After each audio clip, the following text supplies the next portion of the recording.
कृष्णा मित्रों, मैं प्रियंका स्वागत करती हूँ आपका जीवन और आध्यात्म में। आज के आध्यात्मिक सफ़र की कहानी है 3 जगहों पर दान देने वाला इंसान कंगाल हो जाता है। तो सुनिए ये साखी को अगर आप ध्यान से सुनते हैं ना, तो आप अपना पैसा कभी भी व्यर्थ में नहीं गंवाएंगे, आपका पैसा कभी व्यर्थ नहीं जाएगा। तो दोस्तों, कौन सी ऐसी वस्तु है जिस वस्तु को दान करने में देने से दान देने वाला कंगला हो जाता है? तो चलिए आज की कहानी को प्रारंभ करते हैं। मगध राज्य के जंगलों में एक नाग नागिन का जोड़ा रहा करता था। दोनों एक पहाड़ी पर बड़े ही प्रेम से रहा करते थे। एक दिन की बात है, नागिन अपने भोजन की तलाश में जंगल में घूमने के लिए निकल गई। जंगल में पहुंचने पर उस नागिन को एक गोबर खाने वाला कीड़ा नजर आया। देखने में ही वह बहुत बड़ा था। नागिन ने सोचा कुछ मिला तो सही, नहीं क्यों ना आज इस कीड़े को ही खाकर अपना पेट भर लिया जाए। इतना सोचने के बाद वह नागिन कीड़े के पास जाती है।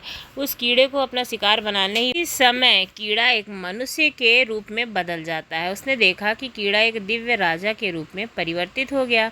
यह सब देख करके वह नागिन बड़ी ही हैरान रह जाती है। राजा तो वहाँ से चला गया और नागिन वहाँ से भोजन की व्यवस्था करके अपने नाग के पास लौट आती है। नागिन नाग से कहती है कि स्वामी, आज मैंने जंगल में एक बड़ी ही विचित्र घटना देखी है, जिसे देखकर मैं बहुत आश्चर्यचकित हूँ। नाग ने पूछा, ऐसा तुमने क्या देख लिया जिससे तुम विचित्र बता रही हो? तब नागिन कहती है, स्वामी, आज जब मैं भोजन के लिए जंगल में गई तो मैंने एक बहुत बड़े कीड़े को देखा, और जैसे ही मैंने उस पर आक्रमण करने के लिए मैं आगे बढ़ी, वह कीड़ा एक राजा के रूप में परिवर्तित हो गया। यह बात मेरे समझ में नहीं आई कि अगर वह कीड़ा था तो राजा के रूप में परिवर्तित कैसे हो गया, वो राजा कैसे बन गया? अगर वह कोई राजा था तो वह कीड़ा कैसे बन गया? क्योंकि कोई इंसान कीड़ा कैसे बन सकता है आखिर? नागिन की यह बात सुनकर नाग जोर से हंसने लगा और कहने लगा कि मुझे लगता है कि आज जंगल में तुमने राजा धर्मदेव को देख लिया है, जो इसी देश के राजा हैं। नाग की बात को सुन करके नागिन और भी ज़्यादा अचंभे में पड़ जाती है और नाग से कहती है कि स्वामी, राजा धर्मदेव ने ऐसा कौन सा पाप कर दिया है जिसके कारण उन्हें कीड़ा बनना पड़ रहा है? मैंने तो सुना है कि हमारे राज्य के महाराज तो बड़े ही धर्मात्मा हैं, बिना दान पुण्य किए तो वे भोजन भी नहीं करते हैं। फिर उनसे ऐसा कौन सा पाप हो गया? जब नाग कहता है कि राजा धर्मदेव का यही स्वभाव तो उनके लिए मुसीबत का कारण बन गया है। उन्होंने कुछ ऐसा दान कर दिया जिसके कारण राजा धर्मदेव को कीड़े की योनि में जन्म लेना पड़ा है। नागिन कहने लगी कि महाराज, मेरी समझ में कुछ नहीं आ रहा है, मुझे सविस्तार से बताइए। हे नाग देवता, मुझे सही से बताओ, मुझे बिल्कुल समझ में नहीं आ रहा कि कोई इंसान कीड़ा कैसे बन सकता और दान धर्म करने के बावजूद राजा धर्मदेव के साथ ऐसा कैसे हो गया? तब नाग कहता है कि प्राचीन समय की बात है, एक प्रसिद्ध राज्य में एक महादानी राजा धर्मदेव हुआ करते थे। राजा इतने बड़े दानी थे, जब तक अपने द्वार पर आए हुए भूखे भिखारी और ब्राह्मण को भोजन नहीं करा देते थे, वह स्वयं भोजन नहीं किया करते थे। यह उनका रोज का नियम था। पूरे राज्य में उनकी खूब प्रशंसा होती थी। राजा धर्मदेव के दान धर्म का भी एक नियम था, वह एक निश्चित समय तक ही दान करते थे। राजा धर्मदेव सुबह 10 बजे से दान बांटना शुरू करते थे और सूर्यास्त होते होते दान देना बंद कर देते थे। सूर्यास्त के बाद अगर कोई उनके यहाँ आ जाता तो उसे दान नहीं देते थे वो, बल्कि अगले दिन आने के लिए कह देते थे। राजा की ख्याति धीरे धीरे देश विदेश में फैलने लगी। कोई भी ऐसा दान धर्म करेगा तो उसके बारे में एक के बाद दूसरा, दूसरे के बाद तीसरा तो जानेगा ही। अच्छे और बुरे कर्म करने वालों का बहुत जल्दी प्रचार होता है ना। तो अब तो हर रोज़ राजा धर्मदेव के द्वार पर याचकों की भीड़ लगने लगी थी। वह प्रत्येक दिन हर याचक को अपने हाथों की अंजलि से जितना भी स्वर्ण मुद्रा आती थी वह दान कर दिया करता था। सभी याचक राजा की जय जयकार करते हुए चले जाते थे। इसी प्रकार से राजा के बड़े अच्छे से दिन निकल रहे थे। एक दिन क्या होता है कि इसी राज्य का एक ब्राह्मण परिवार इसी जंगल के पास एक छोटे से गांव में रहा करता था। ब्राह्मण और ब्राह्मण की पत्नी यानी कि ब्राह्मणी दोनों इस अवंतिक नगरी में एक किसी गांव में जंगल के आसपास एक ब्राह्मण परिवार निवास करता था। ब्राह्मण और ब्राह्मण की पत्नी बड़े ही आराम से अपना जीवन यापन कर रहे थे। ब्राह्मण बड़ा ही तपस्वी था उसे अपनी मेहनत से जो कुछ भी मिलता था उसी को खा करके अपना दिन काट लेता था, यानी कि गुजर बसर कर लेता था। उसे किसी भी चीज़ की ज़्यादा लालसा नहीं थी, बस पेट भरा रहे, बस उतने में ही खुश रहता था। एक दिन क्या हुआ कि ब्राह्मण की पत्नी ने अपने पड़ोस में किसी के मुंह से सुना कि हमारे राजा अत्यंत धनी हैं, जो भी उनके द्वार पर जाता है उसे दान जरूर देते हैं। ब्राह्मणी पड़ोसन से यह बात सुनकर आई और अपने पति से आकर कहने लगी कि हमारे राजा बड़े ही दानी हैं, उनके द्वार से आज तक कोई निराश होकर नहीं लौटा है। आप भी महाराज के दरबार में चले जाइए, महाराज से दान स्वरूप हमें कुछ मिल जाएगा तो हमारा समय भी आराम से कट जाएगा। ब्राह्मण बोला, देखो मेरी ज़िंदगी का आधा समय तो बीत गया है, आधा शेष बचा है, वह भी मैं जैसे तैसे काट लूँगा, पर मैं किसी के द्वार पर हाथ फैलाने नहीं जाऊँगा। ब्राह्मणी बोली कि महाराज आप कैसी बातें करते हो, जब आपका राजा दान दे रहा है तो प्रजा को दान लेने में कोई बुराई नहीं होती है, और फिर हम तो ब्राह्मण हैं, हमारा धर्म ही है दान लेना। मैं कहती हूँ कि तुम राजा के पास जाओ। और बड़ी कहने लगी कि देखो, परिवार का अच्छे से पालन पोषण करने की जिम्मेदारी हर गृहस्थ की होती है। हर गृहस्थ व्यक्ति का यह धर्म है कि वह अपने परिवार को सुखी रखे, उसे हर सुख सुविधा प्रदान करे। जो लोग ऐसा नहीं करते हैं उन्हें भी परिवार का भरण पोषण ना कर पाने का पाप लगता है। नागदेव नागिन से कहते हैं कि ब्राह्मणी की बातों को सुनकर वह ब्राह्मण राजा धर्मदेव के यहाँ जाने को तैयार हो गया। अब तो ब्राह्मण अपने घर से राजा धर्मदेव के दरबार की ओर चल देता है। दोस्तों, चलते चलते ब्राह्मण को शाम हो गई। इधर राजा धर्मदेव के दान का एक निर्धारित समय था। उस दिन राजा के दरबार में जितने भी याचक आए थे सभी दान लेकर जा चुके थे। अब राजा का दान देने का समय समाप्त हो गया था। सभी दान पेटियों पर ताले लगा दिए गए थे। इधर ब्राह्मण बड़ी दूर से पैदल चलकर आ रहा था, लेकिन ब्राह्मण के पहुँचते पहुँचते सूर्यास्त हो चुका था।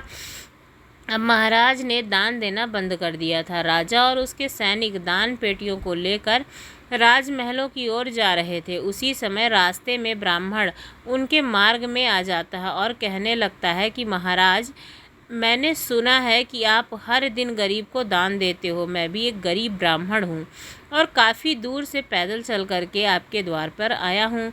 कृपया करके मुझे भी कुछ दान दे दीजिए, जिससे मेरे जीवन का भरण पोषण हो सके। सूर्यास्त के बाद अपने पास एक ब्राह्मण को आया देख करके राजा कहने लगा कि ब्राह्मण देव, मुझे क्षमा कीजिए, मैं सूर्यास्त के बाद दान देना बंद कर देता हूँ। आप मेरे पास सूर्यास्त के बाद आए हो, अब आप वापस लौट जाइए और प्रातःकाल मेरे पास आना, तब मैं आपको दान दूंगा। कल जब आप मेरे पास आओगे तो मैं आपको आज का भी और कल का भी दोनों दिन का दान दे दूंगा।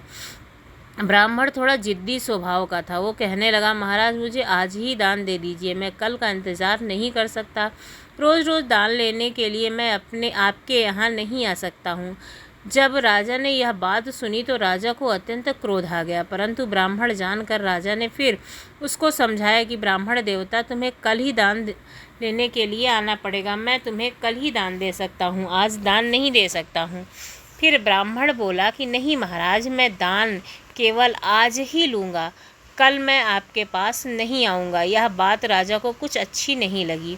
राजा क्रोध में आ गया और क्रोधित होकर के राजा ने वहाँ कुछ घोड़े की लीद पड़ी थी, क्योंकि राजा चलते चलते घोड़े के अस्तबल के पास आ पहुँचे थे। राजा ने देखा कि ब्राह्मण आज ही दान लेने के लिए हट कर रहा है, तो दान के रूप में राजा ने घोड़े की लीद उठा करके ब्राह्मण के कमंडल में डाल दी।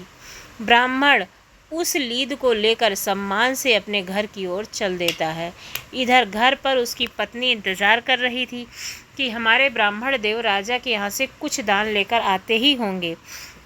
ब्राह्मणी तो सोच रही थी कि राजा साहब उन्हें सोने की मोहरें देगा, जिससे हमारी सारी दरिद्रता मिट जाएगी। ब्राह्मण दान में घोड़े की लीद लेकर अपने घर पहुँचे तो ब्राह्मण की पत्नी अत्यंत प्रसन्न होती है और ब्राह्मण से कहने लगती है कि देखो, मैं तुमसे कहती हूँ ना कि महाराज के दरबार में दान लेने जाओगे तो महाराज हमारी गरीबी अवश्य ही मिटा देंगे। यह बात सुन करके ब्राह्मण बोले कि देवी, दान देने वाले ने दान दे दिया और मैंने उसे ले भी लिया। तुम एक काम करो, इस स्थान को गोबर से लीप दो, तब मैं तुम्हें राजा के द्वारा दिया गया दान दिखाऊंगा, नहीं तो यह दान अपवित्र हो जाएगा। बड़ी खुशी के साथ ब्राह्मण पत्नी ने उस जगह को लीप दिया और उस जगह पर एक दीपक जलाकर रख दिया और वहीं जाकर के बैठ गई। उसके बाद ब्राह्मण ने घोड़े की लीद से भरा हुआ पात्र अपनी पत्नी को दे दिया। यह देख करके ब्राह्मणी बड़ी ही आश्चर्यचकित हुई, कहने लगी कि यह कैसा मजाक है ब्राह्मण देवता। तो ब्राह्मण कहने लगा कि यह मजाक नहीं है, जो राजा ने दान में दिया वह मैंने तुम्हें ला करके दे दिया। अब तो ब्राह्मणी बड़ी ही दुखी हुई कि राजा ने लीद का दान दिया है। ये क्या राजा के पास धन की कोई कमी हो गई थी? चलो कोई बात नहीं, महाराज से गलती हो गई होगी, आप फिर से राजा के पास चले जाना। उस दिन के बाद ब्राह्मण कभी राजा के पास दान मांगने नहीं गया और ब्राह्मण धीरे धीरे अपना समय निकाल रहा था। ब्राह्मण ने उस लीद को, यानी कि जो राजा ने दी थी, उसको अपने घर के द्वार पर रख दिया था। दोस्तों, ऐसा कहा जाता है कि दान का जो फल होता है वह कर्ता को 1000 गुना होकर के वापस मिलता है। यदि आपने अपने जीवन में किसी चीज़ का दान किया है तो परलोक में उसका फल हजारों गुना, लाखों गुना बढ़ करके मिलता है। राजा ने जो लीद का दान किया था, उस लीद का भगवान की कृपा से ब्राह्मण के घर द्वार पर धीरे धीरे एक पहाड़ सा बनता चला गया। उस समय राजा के दान का फल बढ़ता ही जा रहा था। ब्राह्मणी ब्राह्मण से पूछती है कि हे महाराज, इस लीद का क्या होगा?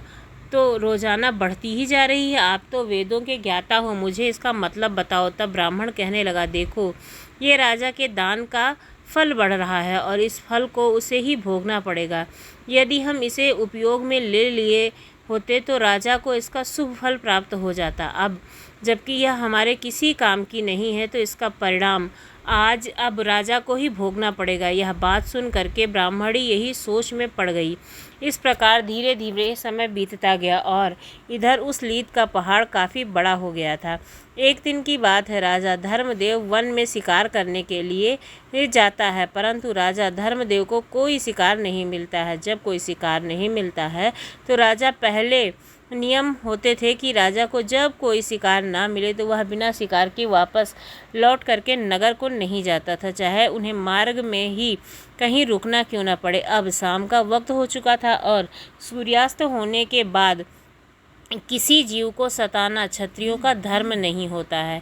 यही सोच करके राजा ने सोचा कि अब मुझे यहाँ से चलना चाहिए और यहीं किसी स्थान पर ठहर जाना चाहिए। अब तो राजा साहब उस जंगल के पास ही अपने ठहरने का एक स्थान ढूंढने लगते हैं।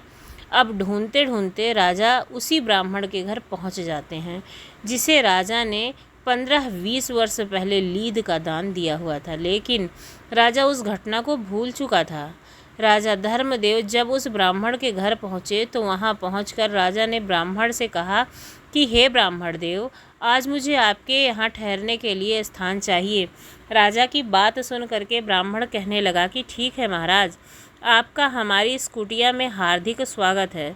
तो मित्रों, उस रात राजा धर्मदेव ब्राह्मण की कुटिया पर विश्राम करते हैं। जो भी ब्राह्मण के घर रूखा सूखा भोजन था उसे ब्राह्मण ने राजा का आतिथ्य सत्कार किया। इस प्रकार से भोजन करने के बाद राजा की रात वहीं बीती और इधर जब सवेरा हुआ तो राजा की नज़र ब्राह्मण की कुटिया के बाहर उस घोड़े की लीद के ढेर पर पड़ती है जो अब एक पहाड़ के रूप में बन गया था। उस लीद के पहाड़ को देख करके राजा जो है वो ब्राह्मण से पूछने लगा कि हे ब्राह्मण देवता, क्या वास्तव में आपके पास इतने सारे घोड़े हैं जो इतना बड़ा लीद का ढेर लगा रखा है? तब ब्राह्मण ने उत्तर दिया कि भैया, हम तो पूजा पाठ जप तप साधना करने वाले ब्राह्मण हैं, हमें भला घोड़ों का क्या काम। राजा ने कहा, तो फिर आपके घर के बाहर ये लीद का ढेर कैसा? ब्राह्मण समझाते हुए कहते हैं कि देखो, तुम यही जानना चाहते हो ना कि ये लीद का ढेर क्यों है, तो इसके पीछे बहुत बड़ा रहस्य छुपा हुआ है।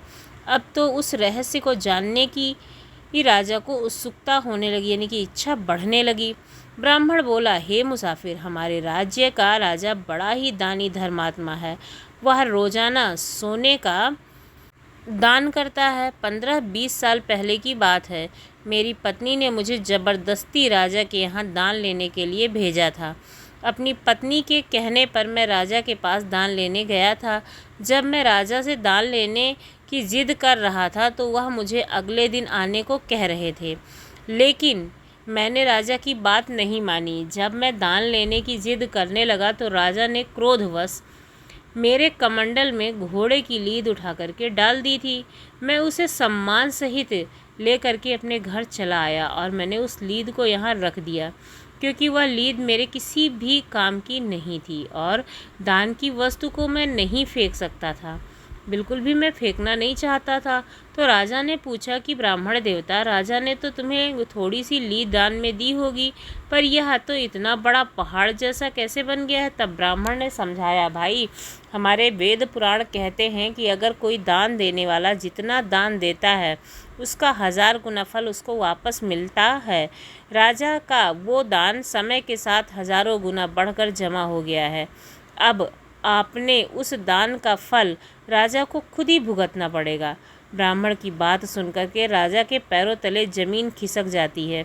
राजा को इस बात को भूल चुका था, पर ब्राह्मण के बताते ही राजा को सारी बातें याद आ जाती है कि मैंने ही यह लीद एक ब्राह्मण को दान स्वरूप में दी थी।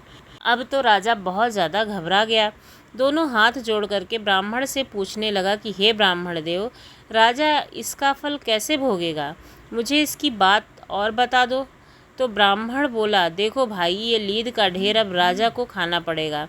जब तक वो इसे खा नहीं लेता है तब तक ये बढ़ता ही जाएगा। ब्राह्मण की बात को सुनकर के राजा घबरा गया और उसने सारी बात ब्राह्मण को बता दी कि मैं ही इस राज्य का राजा हूँ और मैंने ही आपको ये लीद का दान दिया था। अब मुझे क्षमा करें आप, और मुझे इसका उपाय ज़रूर बता दें कि मेरा उद्धार कैसे होगा, मैं कैसे इसको खाऊंगा? ब्राह्मण कहने लगा, यदि तुम ही राजा हो तो इसका परिणाम तो, क्योंकि दान देने वाला यदि किसी ऐसी वस्तु का दान देता है जो वस्तु अनुपयोगी हो, वह दान पाने वाले के लिए किसी काम की नहीं है, तो उस वस्तु का फल भी उसे ही भोगना पड़ता है। ब्राह्मण कहने लगा, राजन, आपको अपने लिए किए फल का ही भोगना पड़ेगा ही, मतलब आपने जो कर्म किया था उसका फल तो आपको भोगना पड़ेगा। यदि तुम इस लीद को खाने से बचना चाहते हो तो एक दूसरा उपाय मैं तुम्हें बताता हूँ। यदि तुम इस उपाय को कर लेते हो तो उस उपाय से तुम्हारे बहुत सारे हिस्सेदार हो जाएंगे। यदि तुम इस उपाय को नहीं करोगे तो तुम्हें अकेले ही सारी लीद खानी पड़ेगी। ब्राह्मण कहता है कि राजन, यदि आप अपनी स्वयं की निंदा करवाओगे तो इस राज्य में तुम्हारी निंदा होगी, उतनी ही तुम्हारी जो रिस्पेक्ट है मतलब वो कम हो जाएगी। राजा बोले, निंदा भला करेगा कौन? मेरे लोग तो मेरी प्रशंसा करते हैं। तब ब्राह्मण ने कहा कि तुम एक काम करो, तुम्हारे जो कुछ भी पुरोहित हैं तुम उनकी कन्या का हाथ पकड़ ज़बरदस्ती अपने घर ले जाना और उनके मांगने पर भी उस कन्या को मत लौटाना। इस प्रकार से तुम्हारी राज्य में निंदा होनी शुरू हो जाएगी, लेकिन उस कन्या के प्रति तुम्हारी नज़र गंदी नहीं होनी चाहिए। तुम उस कन्या को बेटी के रूप में ले करके आना, लेकिन यह बात किसी को मत बताना कि तुम उसे बेटी बनाकर लाए हो। कन्या को ले करके जा करके तुम उसे रानी के पास छोड़ देना और उससे कह देना कि यह उस कन्या को बेटी की तरह पाले। प्रजा के लोग समझेंगे कि तुमने बहुत बड़ी निंदा का काम किया है, फिर तो राज्य में तुम्हारी निंदा होनी शुरू हो जाएगी और यह लीद का ढेर घटकर बहुत कम हो जाएगा। राजा को यह उपाय समझ में आ गया था। अब तो राजा अपने राज्य को लौट गया और राज्य में आकर के वह सीधा अपने कुल पुरोहित के घर पहुंच जाता है। कुल पुरोहित ने जब राजा को अपने घर पर आया देखा तो कुल पुरोहित ने पूछा कि राजन, आखिर क्या बात है जो आप हमारे घर पधारे हैं? आज आप बड़े ही उदास लग रहे हो। राजा ने कहा, गुरुदेव, आप अपनी बेटी को बुलाएं, मुझे उसी से कुछ काम है। कुल पुरोहित ने सोचा शायद कुछ इनाम देना हो सकता है, कुछ ज़रूरत की बात भी हो सकता है, पूछ लें। तो उन्होंने अपनी पुत्री को आवाज़ लगाई। राजा उसका हाथ पकड़ा और पुरोहित को धक्का देकर उसकी बेटी को रथ में बैठा करके अपने घर ले गया। बेचारा ब्राह्मण अपनी बेटी के लिए गिड़गिड़ाता रहा कि महाराज, यह आप क्या कर रहे हो? राजा ने एक नहीं सुनी। राजा चुपचाप उसकी कन्या को लेकर के अपने महलों में आकर के पहुंच जाता है और अपनी रानी के पास छोड़ देता है और कहता है कि इसे बड़े प्रेम से पुत्री की तरह रखना और यह बात किसी को तुम्हें नहीं बतानी है। रानी ने पूछा कि आखिर महाराज, तुम इसे लेकर के यहाँ पर क्यों आए हो? यह तुम्हारे गुरु की बेटी है। तब राजा ने कहा, रानी चुपचाप तमाशा देखते जाओ, जो मैं कर रहा हूँ उससे ही मेरा उद्धार होगा, इसलिए मुझे ये काम करने दो, और जैसा मैं कहता हूँ कि इसे अपनी पुत्री की तरह पालना, तो इसे अपनी पुत्री की तरह ही पालना। तब नाग नागिन से कहता है कि देखो राजा, जब पुरोहित की बेटी को उठा करके लाया तब सभी प्रजा ने देखा। उस समय तो किसी ने कुछ नहीं कहा, लेकिन धीरे धीरे राजा की बुराई होनी शुरू हो गई। अब तो पूरे राज्य के लोग राजा की निंदा करने लगे कि राजा तो बहुत ही गंदा व्यक्ति है, जिसने अपने गुरु की बेटी को पत्नी बना करके ज़बरदस्ती अपने घर में रख लिया है। हम तो पहले ही कहते थे कि राजा बड़ा ही नीच है, लोगों को दान देकर केवल दिखावा करता है। इस प्रकार से पूरे नगर में राजा की बुराई होने लगी। कहते हैं ना कि लाख अच्छे कर्म करो, एक बुरा कर्म ही लाखों अच्छे कर्मों पर भारी पड़ने लगता है। तो इस तरह से राजा की बार बार बुराई होने लगी। सब लोग कहने लगे कि ऐसे राजा का क्या भरोसा जो अपने गुरु का ही नहीं हुआ। इधर ब्राह्मण के घर द्वार पर लीद का ढेर कम होता जा रहा था। जो जो लोग राजा की निंदा करते थे वो उस लीद के ढेर में हिस्सेदार होते जा रहे थे। धीरे धीरे उस लीद का ढेर कम हो गया। राजा कुछ दिनों के बाद वहां जाता है तो देखता है कि ब्राह्मण के घर के आगे के लीद का ढेर अब इतना सा रह गया था जितना राजा ने ब्राह्मण को दान में दिया था। यह देखकर राजा बड़ा ही प्रसन्न होता है।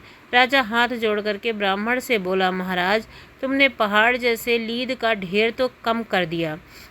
जिन जिन लोगों ने मेरी निंदा की होगी उसके हिस्से में चली गई होगी, लेकिन अब ये थोड़ी सी शेष रह गई है। अब इसका भी कोई न कोई उपाय अवश्य होगा। तो ब्राह्मण ने बताया कि राजन, यह जो लीद रह गई है ये तुम्हारे हिस्से की है। इसे तुम्हें किसी न किसी जन्म में खाना ही पड़ेगा। तुम्हें इसे खाने के लिए कीट की योनि में जन्म लेना पड़ेगा। राजा बोला, महाराज कैसे? ऐसा उपाय बता दो जिससे यह लीद खत्म हो जाए और मुझे कीट की योनि में जन्म ना लेना पड़े। इसीलिए कहते हैं कि कभी किसी की बुराई नहीं करनी चाहिए, उसके पाप के हिस्सेदार आप स्वयं होते हैं। तब ब्राह्मण एक उपाय बताता है कि राजा, मेरा एक भाई है जो तुम्हारी इसी नगरी में रहता है। वह बड़ा ही विद्वान और ईश्वर भक्त है। वे दोनों पति पत्नी बड़े ही सज्जन हैं, हर समय ईश्वर में ध्यान लगा करके रखते हैं। लगता है उन दोनों ने तुम्हारी बुराई नहीं की होगी। यदि वो दोनों तुम्हारी बुराई कर देते तो ये बचा हुआ लीद का ढेर भी समाप्त हो जाएगा। ब्राह्मण की बात सुन करके राजा कहते हैं कि महाराज, मैं यह भी प्रयास करके देखता हूँ, मैं उनसे भी अपनी निंदा करवा लेता हूँ। नाग नागिन से कहता है कि राजा की भेष बदलकर उस ब्राह्मण के घर पहुँचते हैं। तो ब्राह्मण राजा का स्वागत करते हैं और बैठने के लिए उन्हें आसन देते हैं। राजा आसन पर बैठ जाते हैं। अब राजा उस ब्राह्मण से कहने लगता है कि ब्राह्मण देव, मैंने सुना है यहाँ पर तो राजा है वह बड़ा ही अन्यायी है। ब्राह्मण कहने लगा कि होगा, मुझे नहीं पता है। राजा कहता है, महाराज, आपने गुरु की पुत्री को अपने घर में रख लिया है, ये कहाँ का न्याय है? राजा ही दुष्ट राजा है। ब्राह्मण बोला, भाई, मुझे नहीं पता है और यह सब बातें मुझे क्यों सुना रहे हो? जब राजा ने बार बार उस ब्राह्मण को आलोचना करने के लिए उकसाया, फिर भी उसने आलोचना नहीं की, तब ब्राह्मण ने अपने तपोबल से देखा कि यह तो राजा है, यह तो मुझसे निंदा करवा करके अपने पाप में मुझे सम्मिलित करना चाहता है। तब ब्राह्मण कहने लगा कि मैं तुम्हें पहचान गया हूँ। भलाई इसी में है कि आप मेरे यहाँ से वापस लौट जाइए। मैं कभी किसी की आलोचना नहीं कर सकता हूँ, कभी किसी की बुराई नहीं कर सकता हूँ। तुम्हारा पाप तुम्हें भोगना ही पड़ेगा। ब्राह्मण ने फटाफट करके राजा को वहाँ से भगा दिया। निराश हो करके राजा वहाँ से लौट कर चला आया और उसी ब्राह्मण के घर आ जाता है जहाँ पर उस लीद का ढेर लगा हुआ था। ब्राह्मण के चरणों में आकर के राजा गिर पड़ा। राजा कहता है कि ब्राह्मण देव, अब इसका कोई उपाय नहीं है क्या? तब ब्राह्मण ने कहा, नहीं, समझ लो, अब तुम्हें ही यह सब खाना पड़ेगा, चाहे जैसे ही खाओ। यह बात सुन करके राजा कहने लगता है कि ब्राह्मण देव, पता नहीं कब मुझे कीट का जन्म धारण करना पड़ेगा, तब तक पता नहीं मुझसे कितने पाप होते रहेंगे। क्यों ना आप मुझे कुछ समय के लिए कीट बना दो, कीड़ा बन करके मैं इस लीद को खा जाऊंगा। ब्राह्मण कहने लगा, राजन, मैं तुम्हें कीट भी नहीं बना सकता, इतनी शक्ति मेरे अंदर नहीं है और यह काम तो भगवान का है, परंतु मैं तुम्हें इतना बता सकता हूँ कि यहाँ से मरने के बाद तुम एक कीट ही बनोगे, तब तुम अपने हिस्से की इस लीद को खा लोगे तो इस पाप से मुक्त हो जाओगे, क्योंकि तुमने जीवन में कोई और पाप नहीं किया है, हमेशा दान किया है। तुम्हारी दानियों में गिनती है। तुमने हमेशा गरीबों में दान दिया है, परंतु तुमसे यह भूल हो गई। तुम्हें यह भूल भुगतनी ही पड़ेगी। कीट तो तुम्हें अवश्य बनना पड़ेगा, लेकिन इस लीद को खाने के बाद तुम मानव योनि को प्राप्त हो जाओगे। कुछ दिनों के बाद राजा धर्मदेव की मृत्यु हो जाती है और मृत्यु के पश्चात उसे गोबर खाने वाले कीट के रूप में जन्म मिलता है, और जिस जगह पर लीद पड़ी हुई थी वहाँ जाकर के वह लीद खाने लगता है। धीरे धीरे कई वर्षों में उस लीद को वह कीट खाते खाते उनसे हिस्से की अपनी सारी लीद समाप्त कर लेता है। बस थोड़ी बहुत लीद शेष रह जाती है। तभी तुम्हारी नज़र उस कीड़े पर पहुंच जाती है और उसे देखकर तुमने समझ लिया कि मुझे भोजन मिल गया है। जैसे ही तुमने उस पर आक्रमण करना चाहा, वह अपने हिस्से की सारी लीद खाकर समाप्त कर चुका था और उसी समय मनुष्य रूप में प्रकट हो जाता है और दिव्य देह पा करके वह स्वर्ग को चला जाता है। जरूर तुमने उस राजा धर्मदेव को देख लिया होगा, जिसने क्रोध में एक ब्राह्मण को दान के रूप में लीद दे दी थी, जिसके कारण वह एक कीट की योनि में प्राप्त हुआ है। तो इस प्रकार से महान दानी राजा को भी अहंकार में आकर किए गए दान का फल कीड़ा बन करके चुकाना पड़ा है। इसलिए हमें कभी भी अनुपयोगी वस्तु का, जिसे हम उपयोग नहीं कर सकते हैं, उसका दान नहीं करना चाहिए। क्रोध के वशीभूत होकर के दान देना अहंकार का दान होता है। हम हमेशा पाप का भागी ही होते हैं। ऐसे दान से दान देने से पहले मनुष्य को अपनी अंतरात्मा को टटोलना चाहिए। यदि दान देने की सामर्थ्य नहीं है तो दान नहीं देना चाहिए। हमारे द्वारा दिया गया दान हमें कई गुना होकर के वापस मिलता है, चाहे वो इस जन्म में मिले या अगले जन्म में। यदि हमने किसी के लिए खाने की कोई वस्तु दान की है तो आने वाले कई जन्मों में हमारे लिए कभी भोजन का संकट नहीं होगा। यदि हमने किसी का मजाक उड़ाया है, अहंकार बस उसे दान दिया है, उसे बोली बोला है, तो उसका फल हमें कई गुना होकर के भोगना पड़ेगा। उम्मीद है कि आपको ये कथा साखी पसंद आई होगी। और क्या आप ऐसे चीज़ों को करते हैं? अगर करते हैं तो मत कीजिए, नहीं तो आपके जीवन में उसका फल चौगुना होकर के आपको भुगतना पड़ेगा। जब भी कोई बुराई करता है, कोई भी गलत काम करता है, तो उसमें सहयोग मत दीजिए, हाँ ना भी मत कीजिए। किसी को अगर आप जवाब नहीं देना चाहते हो, कुछ नहीं बोलना चाहते हो, तो मत बोलो, लेकिन उसके साथ में सहयोग दे करके किसी की बुराई मत करो, क्योंकि उस बुराई से आप उसके पाप के भागीदार होते हो। जो बुरे कर्म को करता है ना, आप उसके पाप के भागीदार होते हो। इसलिए कभी भी किसी की भी बुराई में सहयोग मत दो, कभी भी बुरा कर्म मत करो। जब दान करना हो तो अपने अंदर के अंतर मन से खुश हो करके किसी को दान करो, अपने अहंकार वश दान मत करो। आज के लिए इतना ही। वीडियो देखने के लिए बहुत बहुत धन्यवाद। और अगर वीडियो पसंद आई हो तो हमारे चैनल को सब्सक्राइब करना ना भूलें। धन्यवाद।